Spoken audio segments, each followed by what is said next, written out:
Tes corona kok macem-macem ya?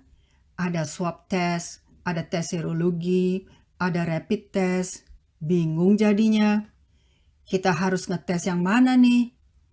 Untuk kejelasannya, yuk kita lihat satu persatu tes apa saja yang kita bisa lakukan di fase yang berbeda-beda. Sebelum kita mulai dengan penjelasan tes yang macam-macam, kita cari tahu dulu dari mana datangnya nama corona. Singkatan-singkatan yang sering dipakai berbeda-beda pula. Bikin bingung deh. Gini, di bawah mikroskop, virus corona terlihat seperti bola-bola dengan tonjolan-tonjolan di permukaannya. Kayak mahkota bukan? Nah, corona itu adalah bahasa Latin yang artinya mahkota. Sekarang kita bahas jenis virus corona yang bermacam-macam yuk. Contohnya, MERS-CoV, singkatan Middle East Respiratory Syndrome Coronavirus, muncul tahun 2012 di negara Timur Tengah. SARS-CoV-1, singkatan Severe Acute Respiratory Syndrome Coronavirus 1, pertama ditemukan di Hanoi, ibu kota Vietnam di tahun 2003. SARS-CoV-2, Severe Acute Respiratory Syndrome Coronavirus 2, pertama ditemukan di Wuhan, Tiongkok bulan Desember 2019. Sekarang kita lebih sering dengar COVID-19. COVID adalah singkatan dari coronavirus disease, penyakit yang disebabkan oleh SARS coronavirus 2 yang ditemukan pertama kali di tahun 2019. Tes apa aja sih yang dipakai untuk mengetahui apakah kita sekarang terpapar atau pernah terpapar COVID-19? Dan kapan sebaiknya tes itu dilakukan? Pertama, tes PCR, Polymerase Chain Reaction. Ini adalah swab test dari hidung dan dari tenggorokan, secara khusus mengidentifikasi virus COVID-19. Yang kedua, tes serologi. Tes melalui pengambilan darah dari pembuluh darah vena, mendeteksi antibodi IgM dan IgG untuk mengetahui apakah seseorang sedang atau pernah mengidap COVID-19. Ada tes serologi lainnya yang dinamakan rapid test, setetes darah yang diambil dari penusukan di jari. Sekarang kita mendalami lebih lanjut tentang tes-tes yang disebut di atas. Tes untuk mengetahui apakah seseorang sedang terpapar SARS-CoV-2 adalah tes PCR, Polymerase Chain Reaction. Swab test dari hidung dan dari tenggorokan. Mendeteksi materi genetik RNA dari virus corona SARS-CoV-2. Tes PCR dilakukan di hari kelima setelah munculnya keluhan atau pernah kontak dengan penyandang virus. Hasil tes bisa didapat 24-48 jam kemudian. Jika RNA dari virus corona positif, dinamakan tes positif. Jika RNA dari virus negatif, dinamakan tes negatif. Ternyata tes PCR bukan hanya bisa diambil dari hidung atau tenggorokan loh. Kalau gejala pasien dan hasil ronsen menyerupai COVID-19, ditambah ada gejala mual, muntah, dan diare, sedangkan tes PCR yang diambil dari hidung dan tenggorokan negatif, kemungkinan lainnya adalah tes PCR yang diambil dari fesis. Tes ini bisa tetap positif selama 4-5 minggu setelah tidak ada keluhan lagi. Apakah hasil tes PCR akurat? Pada umumnya, tes PCR akurat. Waktu seseorang ada keluhan dan tes PCR positif, bertanda kita terpapar COVID-19. Virus bisa menyebar ke sekeliling kita. Di waktu keluhan sudah tidak ada lagi, tetapi tes PCR tetap positif, ini menyatakan ada sedikit partikel virus yang tersisa di badan kita. Kemungkinan untuk penyebaran virus kecil.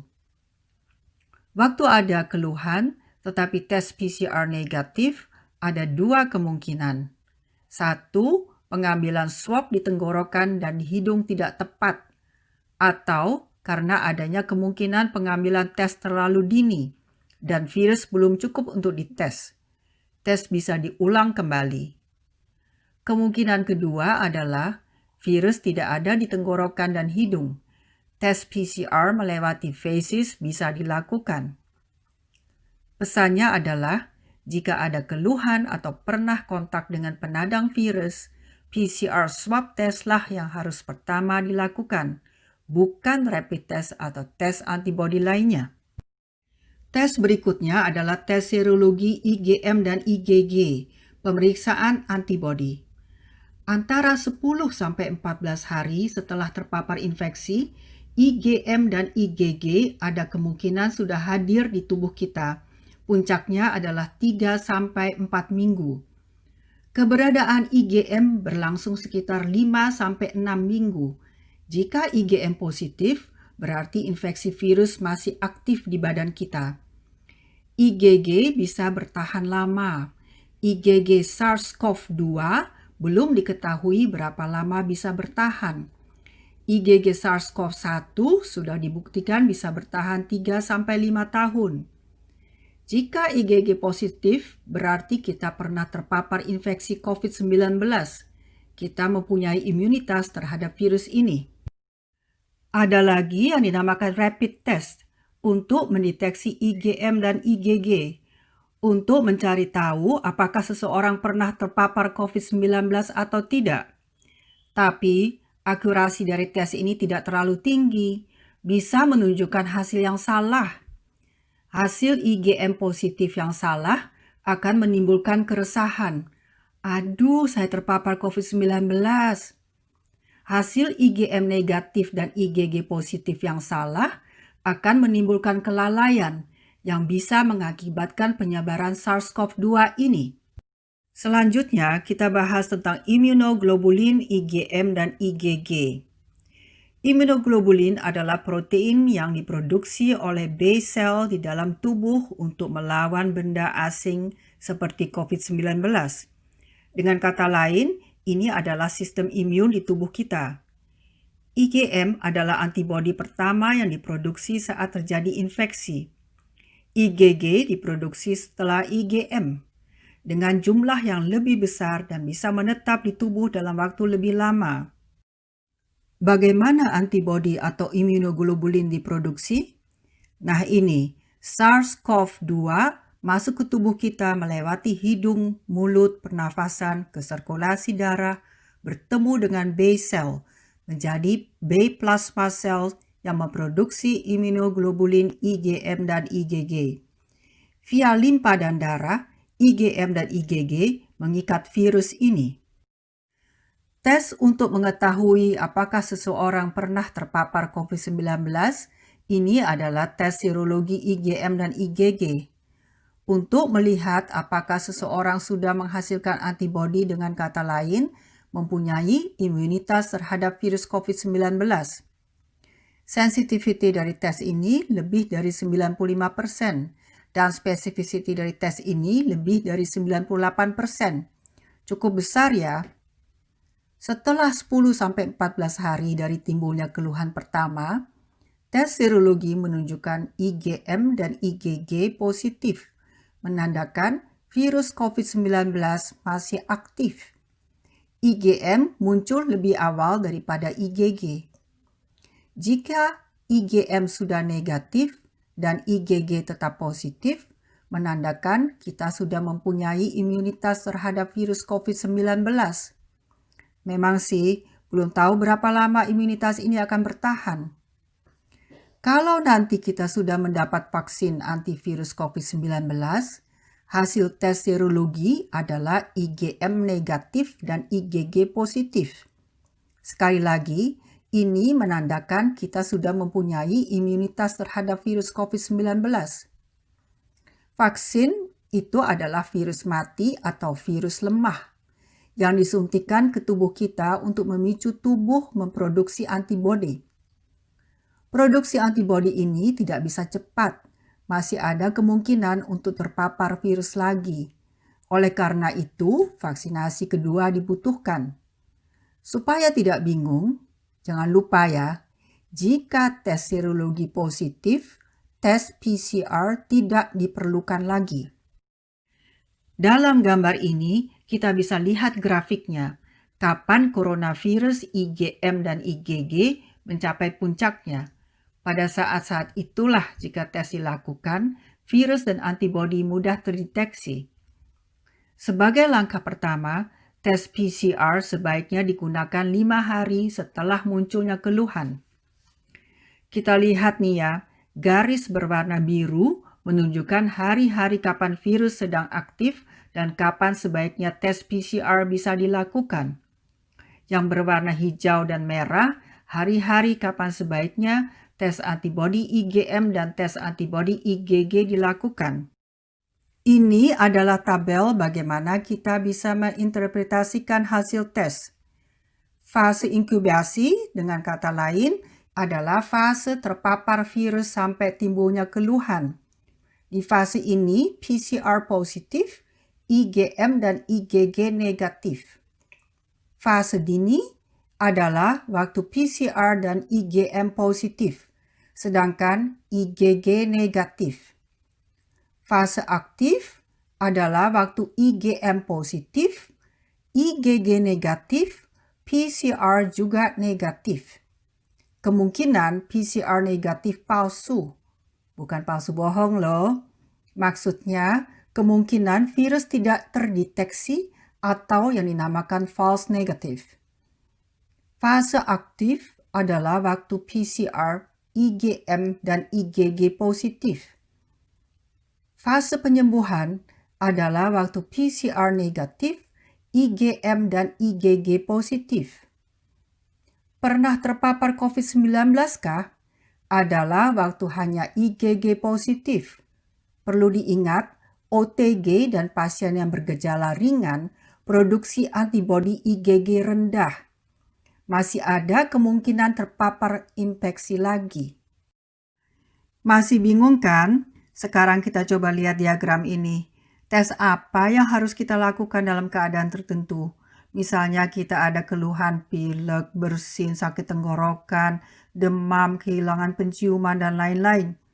Atau baru saja ketemu teman atau saudara yang ternyata tes PCR-nya positif. Dengan kata lain, mereka sudah terpapar virus SARS-CoV-2. Terus kita harus tes apa ya? Tes PCR kah? Atau rapid test kah? Atau tes antibodi dari pengambilan darah kah? Nah, kita cerita lagi ya. Di fase ini, hanya tes PCR, swab test dari hidung dan dari tenggorokan yang bisa mendeteksi dengan lebih akurat ada atau tidaknya virus.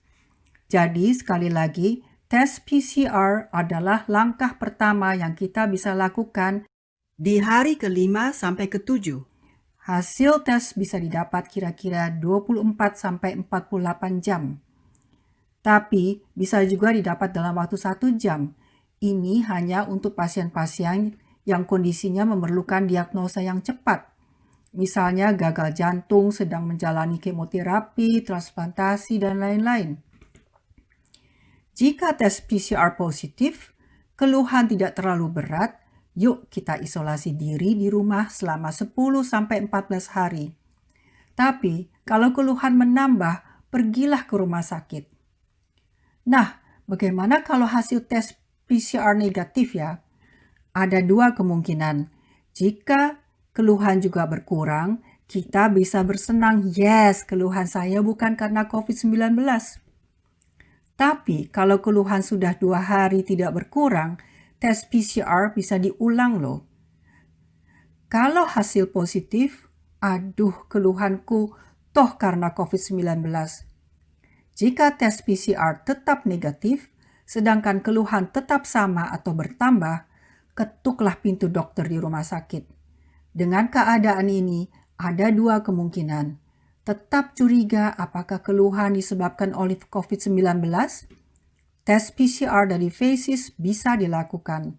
Jika positif, aduh ternyata saya toh terpapar virus jahat ini. Tes antibodi IgM dan IgG juga bisa dilakukan sesudah 10-14 hari munculnya keluhan pertama. Jika IgM positif, virus sedang aktif di badan kita. Sedih, ternyata toh ada virus COVID-19 di badanku. Yang harus kita tetap sadari adalah dengan keluhan yang bertambah parah, jangan lalaikan kemungkinan penyakit lain yang bisa fatal. Ada catatan penting nih. OTG, orang yang tidak ada gejala dan yang tidak diketahui pernah atau tidaknya kontak dengan penyandang COVID-19, tidak termasuk indikasi tes. Kan nggak mungkin semua orang dites, benar kan? Mudah-mudahan penjelasan di atas ini bermanfaat. Yuk kita semua berdoa dan berusaha agar pandemi cepat berlalu. Untuk melindungi diri kita sendiri dan keluarga, dan juga masyarakat di sekeliling kita, sementara ini ikutilah semua peraturan. Salah satunya, tetap pakai masker ya. Sehat-sehat selalu. Terima kasih.